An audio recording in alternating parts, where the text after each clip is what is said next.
Class 12 के board exam में spherical capacitor यानी दो कॉन्सेंट्रिक स्फेरिकल सेल से बने हुए कैपेसिटर के कैपेसिटेंस का डेरिवेशन फ्रिक्वेंटली पूछा जाता है। अगर हम कैपेसिटर्स की बात करें तो इनका काम होता है अपने अंदर चार्ज स्टोर करना, और किसी भी कैपेसिटर के कैपेसिटेंस का जो फॉर्मूला होता है ये होता है चार्ज अपॉन कैपेसिटर के प्लेट्स के बीच का पोटेंशियल डिफरेंस।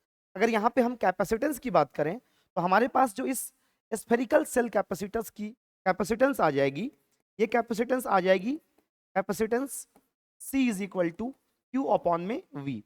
यहाँ पर Q इस पर दिया गया चार्ज है। तो सपोज करें अगर हम इनर स्फीयर को यानी इनर स्फेरिकल सेल को पॉजिटिव चार्ज Q दे देते हैं, इसको हम प्लस चार्ज Q दे देते हैं, ये चार्ज इसके सरफेस पर इस तरीके से डिस्ट्रीब्यूट हुआ और इस चार्ज के कारण हमारे आउटर स्फीयर पर इसके बराबर का निगेटिव चार्ज इंड्यूस हो जाना है।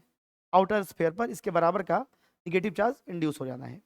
हम लोग अगर स्फेरिकल सेल का इलेक्ट्रिक फील्ड इंटेंसिटी डिराइव करना सीखे हुए हैं तो हमें मालूम है कि इस दोनों सेल के बीच वाले रीजन में जो इलेक्ट्रिक फील्ड इंटेंसिटी आता है वो सीधे के क्यू अपॉन आर स्क्वायर या 1/4πε0 क्यू अपॉन आर स्क्वायर आता है। यहाँ पे हमने एज्यूम कर रखा है कि हमारे इनर सेल का रेडियस R1 है और आउटर सेल का रेडियस R2 है। तो हमें ये मालूम है कि इस दोनों रीजन के बीच का मतलब सेल्स के बीच का इलेक्ट्रिक फील्ड इंटेंसिटी जो आएगा वो आएगा 1/4πε0 क्यू ऑन आर स्क्वायर। यानी हम इस इलेक्ट्रिक फील्ड के सहारे इस पोटेंशियल डिफरेंस को निकाल सकते हैं, क्योंकि हम लोग जानते हैं कि जो पोटेंशियल डिफरेंस होता है किसी भी दो प्लेट्स के बीच या किसी भी रीजन में, जो पोटेंशियल डिफरेंस V आता है, या इस पोटेंशियल डिफरेंस की हम लोग यहाँ पर बात कर रहे थे इक्वेशन नंबर 1 में, ये आता है इलेक्ट्रिक फील्ड के लाइन इंटीग्रल के निगेटिव के बराबर।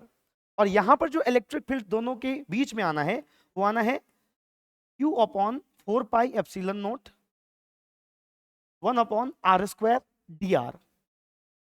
माइनस साइन ये इस रिलेशन में ऑलरेडी एग्जिस्ट करता है इसलिए लिया है। आपको मालूम होगा कि हम लोग हमेशा इंटीग्रेशन से कांस्टेंट को किक आउट कर देते हैं, बाहर फेंक देते हैं। ये जो चार्ज Q है और ये जो 1/4πε0 है ये कांस्टेंट है, तो इसको हम लोग बाहर निकाल देंगे। ये हमारे पास आ जाएगा -Q/4πε0 और इंटीग्रेशन के अंदर हमारे पास बच जाएगा 1/r² dr।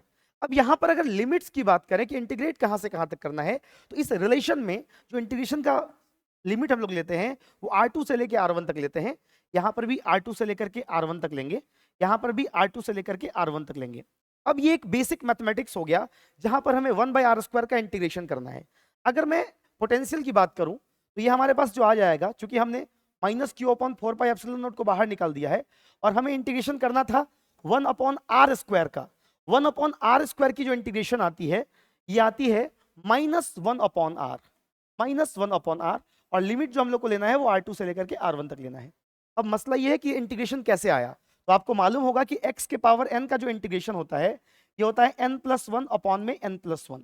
तो 1/r² जो हमारे पास था इसको हम लोग लिख सकते हैं r⁻² dr। अगर आप इसको इंटीग्रेट करेंगे r का पावर -2+1 अपॉन में -2+1, यानी r का पावर -1/-1, जिसको हम लोग -1/r लिख सकते हैं। वहीं से ये इंटीग्रेशन आया है। आई होप कि ये इंटीग्रेशन बच्चों को पहले से मालूम हो, और नहीं मालूम है तो आप याद करेंगे कि 1/r² का जो इंटीग्रेशन होता है ये होता है -1/r। आप इसको एज ए फॉर्मूला भी याद रख सकते हैं क्योंकि फ्रिक्वेंटली ये बहुत सारे डेरिवेशंस में यूज होता है। अब आपको क्या करना है, यहां पर आपको लिमिट पुट कर देना है। माइनस साइन को अगर बाहर फेंक दे तो v इज इक्वल टू आ जाएगा Q/4πε0, और आप अगर यहां पर इंटीग्रेशन के लिमिट को पुट कर दें तो 1/r1 - 1/r2। ठीक है, अब यहां से जो हमारे पास v इज इक्वल टू आ गया, इसको सॉल्व करें आप तो Q/4πε0 ये इधर गया तो R2 - R1 अपॉन में R1 R2। This is the value of potential. हमने पोटेंशियल डिफरेंस निकाल दिया दोनों सेल्स के बीच का। अब अगर इक्वेशन 1 और 2 से देखें, अब अगर इक्वेशन 1 और 2 से देखें तो हमारे पास जो कैपेसिटेंस आ रहा है C, ये आ रहा है Q अपॉन में V।